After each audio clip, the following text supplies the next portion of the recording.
that, and they really get what it means, what this community means. And they've been, I just wanted them, we asked them to come up and share a little bit about their life here in the community and the new neighbors that they are helping move in today.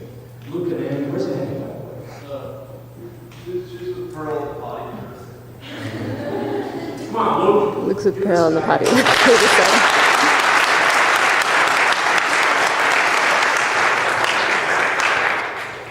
That's actually a great example of our lives here. We're interrupted by the little potty.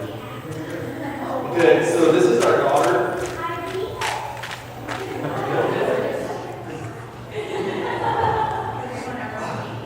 Okay, this is Pearl. She just turned 3. Who's that?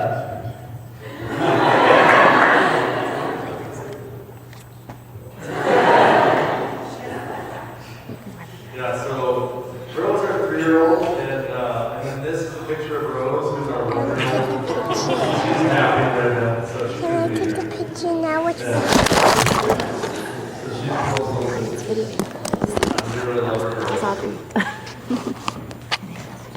We're gonna have Pearl.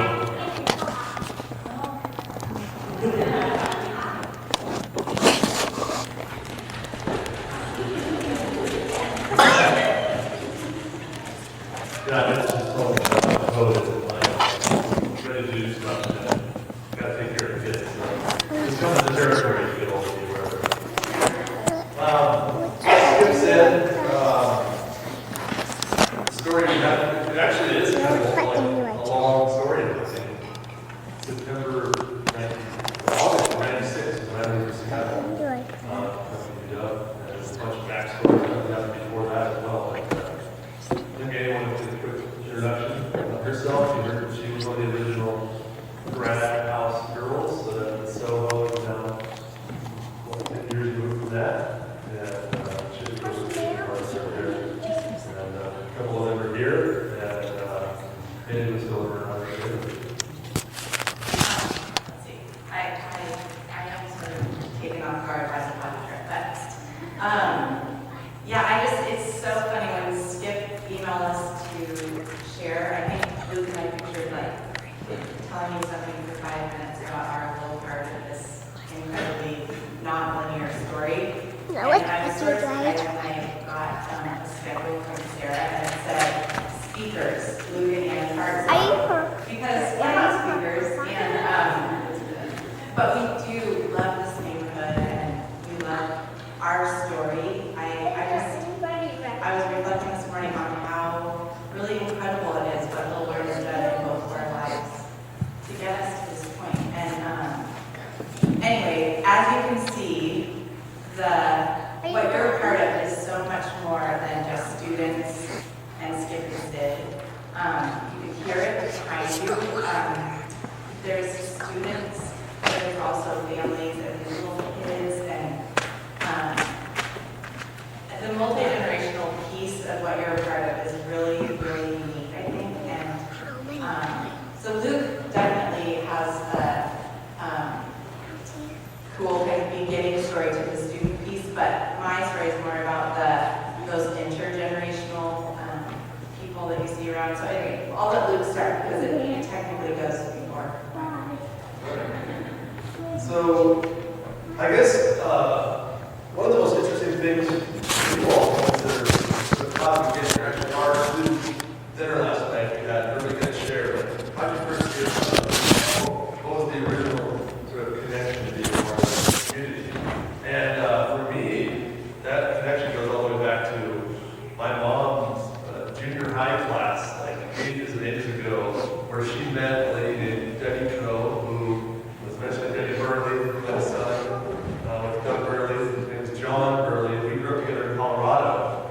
And I left my friendship with him when I was in 7th grade, and yet we decided that when we go to college someday, let's think about going to the University of Washington, because his whole family was from here, and it's okay, let's go to college together. And we just sort of stuck with that idea, and for some crazy reason, got to come out here and go on work crew at Malibu the year before. In Seattle, was looking at felt familiar.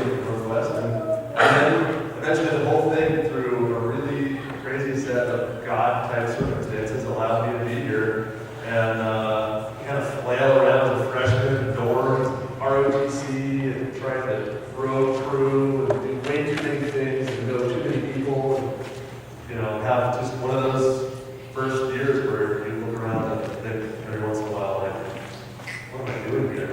I don't even know which way is up.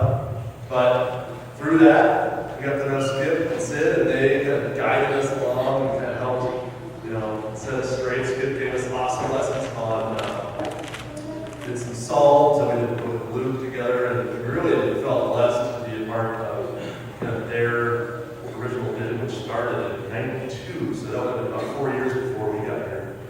There was actually a guy's house already started before we even showed up. I'd say the first community piece ever was the North House had 10 or 15 guys living in it.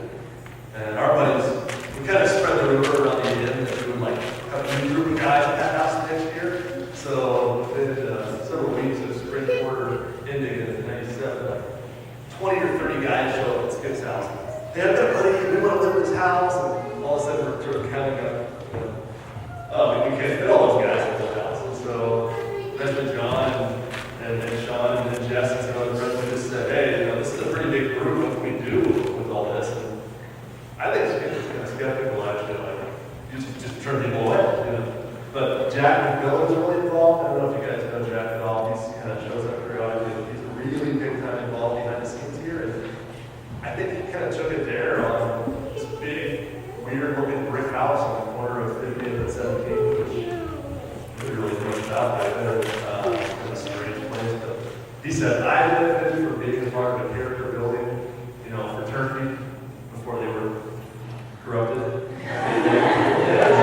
I think that I should find a way to give guys a chance to have a big place to live with a bunch of guys and figure out life together. And so, they took a flyer, they bought the house.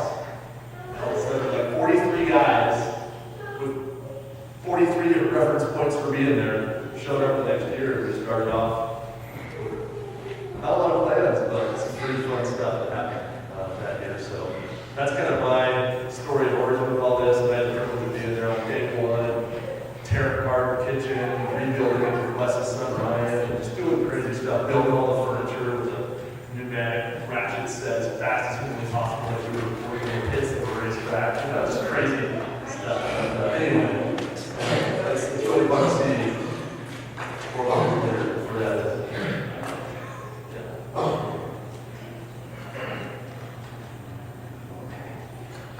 Okay, so a few years ago, I read a piece of a letter, and I don't think any of you have heard any of this before, but there was a group of young adults or students, I'm not even sure which, to be honest, that Skip and Sid were very involved with let's see what the date on this letter is, 96, so 13 years ago. And Skip dared them, similarly to Luke and the guys daring the big guys to buy the house later on, to stick around. And they actually didn't take him up on his dare. I'll read the dare.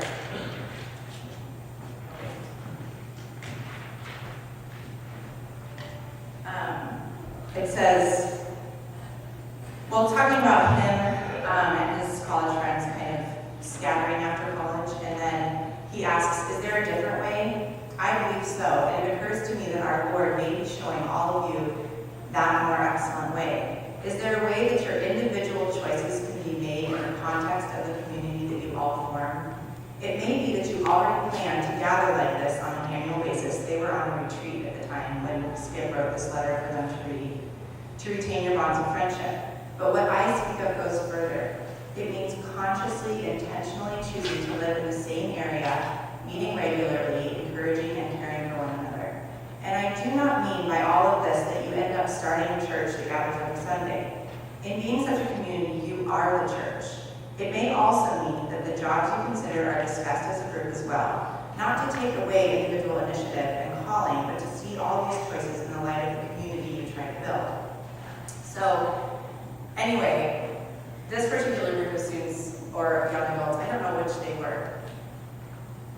Young adults. Okay, so they were more, beyond the college years, decided it wasn't for them. And as I understand it, Skip saved the letter on his computer, and a couple of years later, wrote a letter, again, not even to me at this point, to another group of, or a couple of girls and said, hey, consider a letter that I wrote 2 years ago.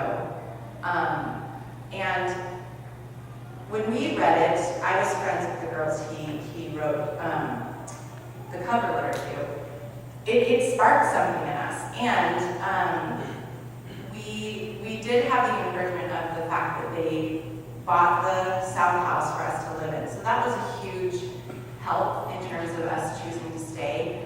But we lived together for a year. There were only 7 of us in that house. Can you imagine the space that we had? It was awesome. And very different from the way you guys are. But at the end of that year, there was another discussion of who stays and who goes. And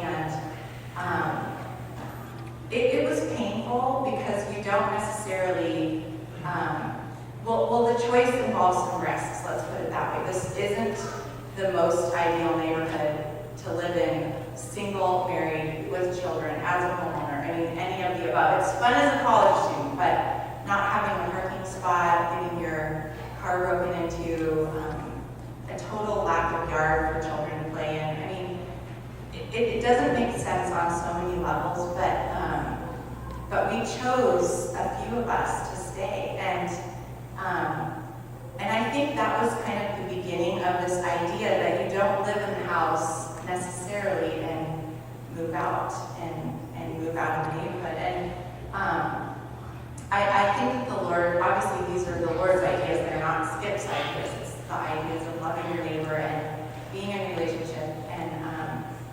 And the risks that we've taken aren't just, we've risked a lot to own a home in this neighborhood. In fact, we are on our 2nd house, and I'm telling you what, we almost didn't make it through the last year because of choosing to buy a house that was a complete wreck. It was the only way we could buy this house. But I think there's a huge relational risk that we take on a regular basis as well. And I mean, we really lay it all out there with the other families that you see us palling around with. It's not all fun and games. I mean, there's a lot of, like Skip even referenced in the letter, of making decisions together. And so anyway, my 2 things that I wanted to really highlight are the fact that we did make a choice, and it wasn't for all, like there were 7 of us living in the house and only 3 of us are still around. And that's actually pretty darn good odds, but those 4 that didn't stay, they weren't meant to stay. They didn't choose wrong. This is not for everyone, but it has blessed me so much to be here and to have my kids playing with those other little kids up in the balcony and knowing that they're going to grow up like brothers and sisters. It makes up for all the other stuff that comes along with this neighborhood. And then I also, last year, we got to come, I have a small group that meets on Tuesday mornings, and we all came and talked to the girls at the girls' house, and my friend Linda made a really great point that we actually didn't all choose each other necessarily either. We chose the neighborhood, but I mean, these women that I'm with on Tuesday mornings, it's like, never would I have said, this is the small group for me. But because we meet together every Tuesday morning, we have this incredible group, and it spans a huge range of ages and theology, I would say, and lifestyle, but we're really challenging each other and making decisions together. And so anyways, I think that it's so great for you guys to see or to hear a little bit of the beginning and then the middle, and I believe that there are going to be, in fact, there already are people much younger than us choosing to stay. But I think there's some risks involved, and wherever you go from here, the risks that you take will be what earns the rewards that you'll reap as well. So we want you to stay, but you don't have to stay. You just have to make choices and take risks, I think. And but if you want to stay, please stay. Yeah, I think that just about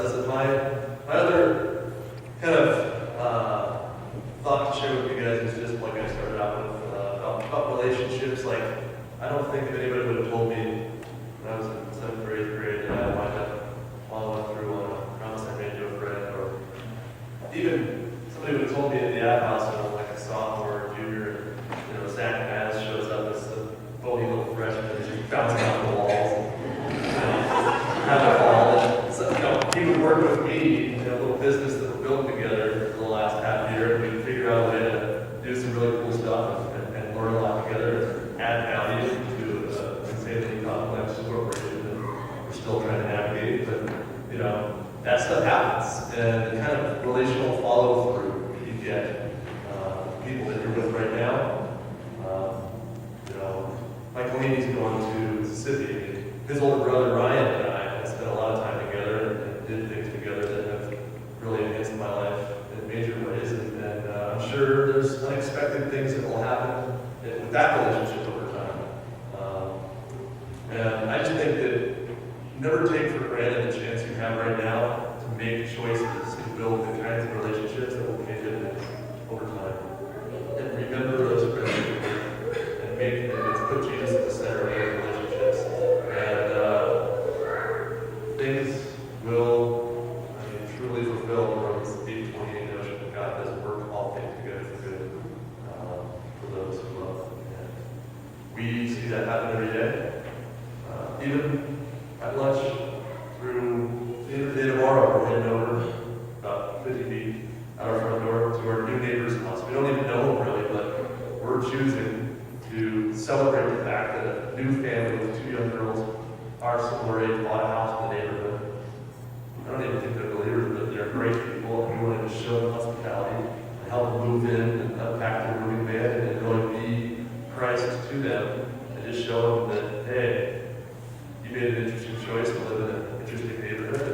We want to make you feel like that's a great choice. And that's going to be way out in the suburbs somewhere with a big yard and nursing your neighbors because you're always grabbing your car in your garage and staying isolated. Weird stuff like that. That's it. That's all we have to share. We're really grateful you guys are here, and we really want you guys to continue to think about life in relational terms and build community wherever you go, even if it's not here.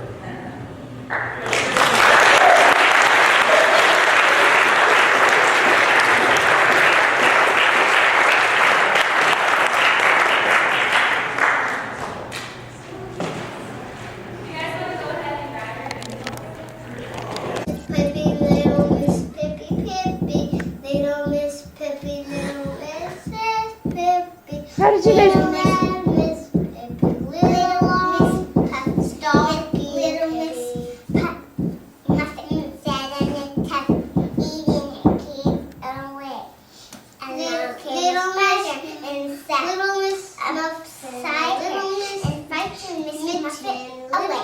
That's right. So Jane sings the song while you say the riddle. Little Miss Muffin, Little Miss What does 6 and 6 mean? 12. Ouch, get up. I'll give you a second, sweetie. No, it makes 6. 3 and 3. Oh, 3 and 3 make 6. Yeah. Thank you. Are you coming down? Yeah.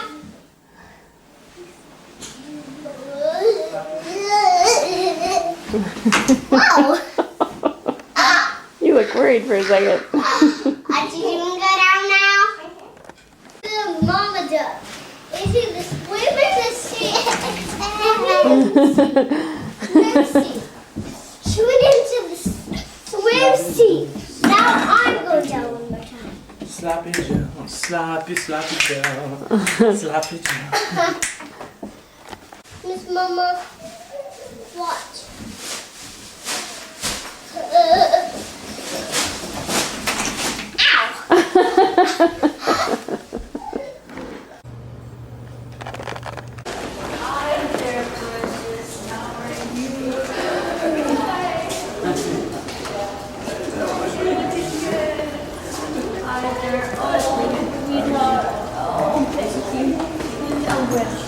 Hey, Audie, go say hi.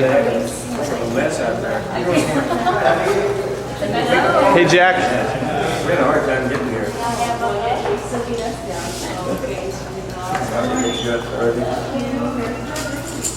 Hey, Hi, Elizabeth. I'll give you a hug in a second. I'm just taping here.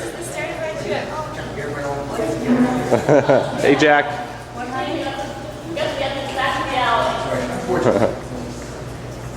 Which one is which? Daisy wanted Jane to say hi to you. Oh, okay. Hi, baby. Tell her I said hi. And this is Audrey. Audrey, this is Granddad. Almost as tall as Well, Ryan's so light still. Do you guys see this little guy over here? Hey, Wesley. There he is. Hey, little man.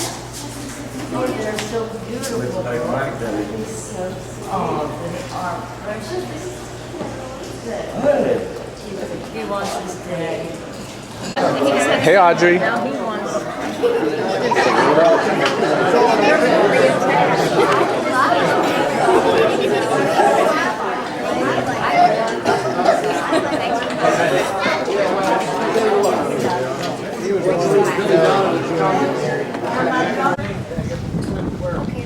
Turn this way.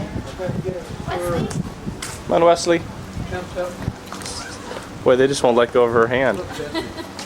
They've stolen Elizabeth from you, Jack. I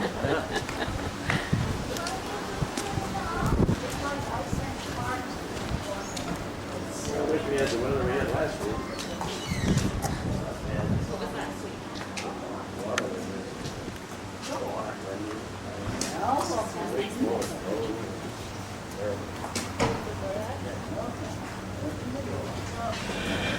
Actually really love it. I love Santa weather, but it is nice in February to get a dose of sun. Even just that little breeze right there feels so good. Hi. Hey, you got Wesley between you. Hey, Wes. He thinks he owns this place. Hey guys, where are we? We're on our Florida vacation. Our crab's only in the wet sand. Here we are in Jacksonville. And Jane, can you tell me about seeing Granddad and Gigi today? Elizabeth? They were fun. Wait, can you look at the camera? They were what? Fun. What'd you do? We went to a fun church, Fun church? and then we went to Gigi's Can you look at me? house. Then we went to fun at Gigi's house.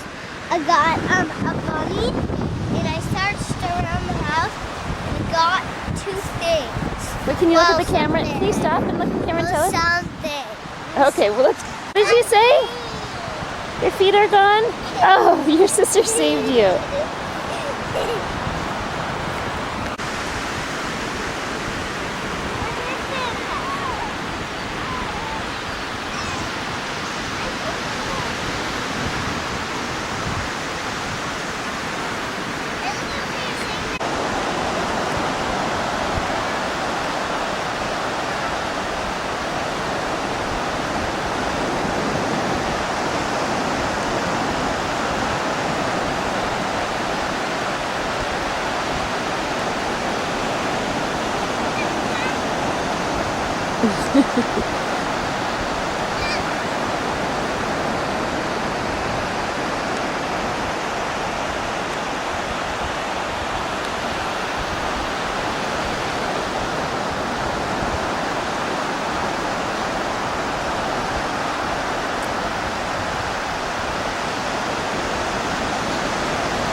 Look, Ariel's just sunbathing.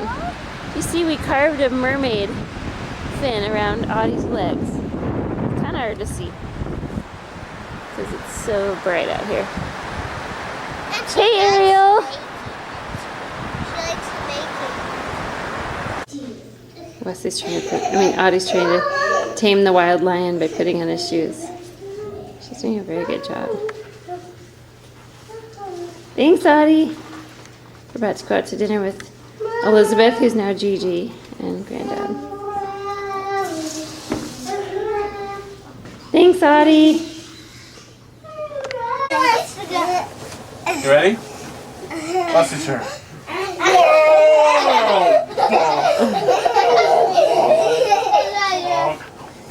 Okay, whose turn? Okay,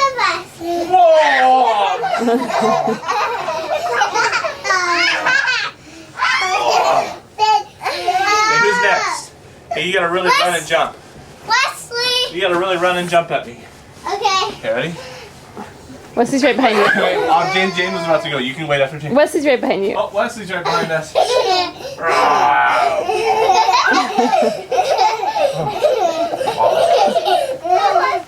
Whoa! Okay, ready? Here, jump at me. Whoa!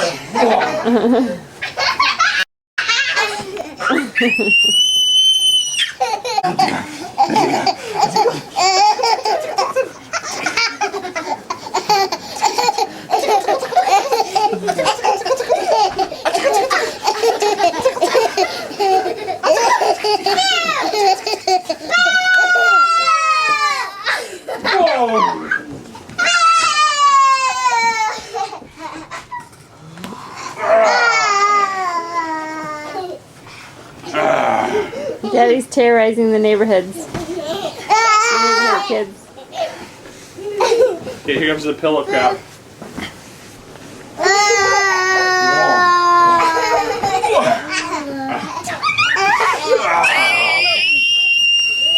Okay, it's bedtime. Just one more time for me. I didn't get last. Hey, ready for the pillow? Ready to do the pillow talk? Watch it. This is what he wants. Looks like a baby. Daddy, can you do that to me? Hold on, guys. Hold on just a second. One at a time.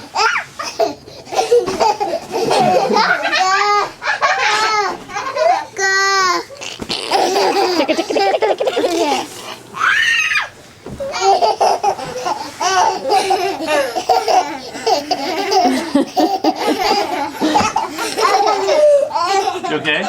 Oh, you probably hit.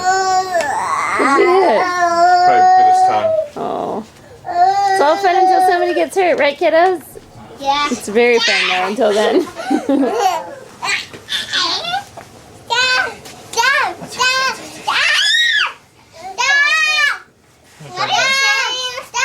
Wait here. Okay, we're ending on a good note. Oh, there it goes. This completely ending with Grandma and Elizabeth live. Kids are having fun walking around. There's Audie's Minnie Mouse. Elizabeth and Jane.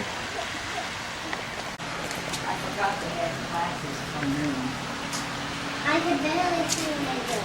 Can you see my bike? But we're going to do next. You ready? Yeah, he is a chunk. It's One, so two, sweet. three. Leslie, you gotta smile. You can get him to smile. Oh, that's good. That's a great picture. Let me get a couple more. Hey, Wesley. Wesley!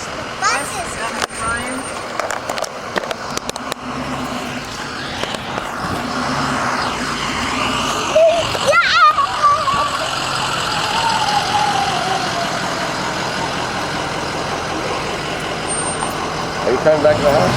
Yeah, but they have some things to say. We'll see you okay, we'll see you there. Okay. Hey, Audie. Let's go get in the car. Yeah. I don't think it'll hurt.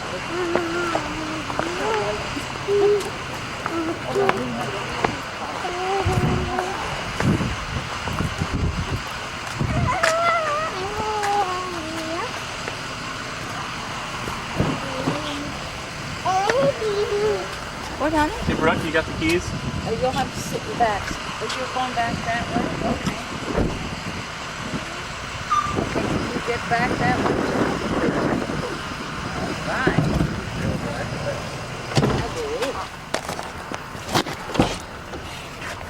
We have two. You have one. Boo. We've got one little blonde boy.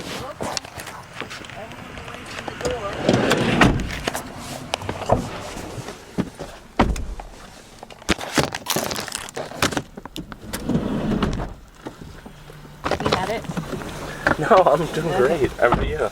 I'm doing great today, but I feel like you were kind of like, I gotta go. No, I mean, I just feel like we've been here an hour. Okay. they were kind of like, "You're leaving already," so I felt bad. Oh, don't. Okay. No, I mean, I told them that when we got here that we were only going to be. It's better to. So let's have our story right about the plane. What time your mom came? You told them 2, and then I told them 5:30, and she was like, "Oh, Ranch is 2." And I said, "Oh, well, we need to go check in the hotel, and then take the car back, and then pick her up, and all that stuff." So. Well, I think 5:30 is fine to say, because we need to drive all the way there, probably get lunch on the way, sit us in the hotel, take the car back to the.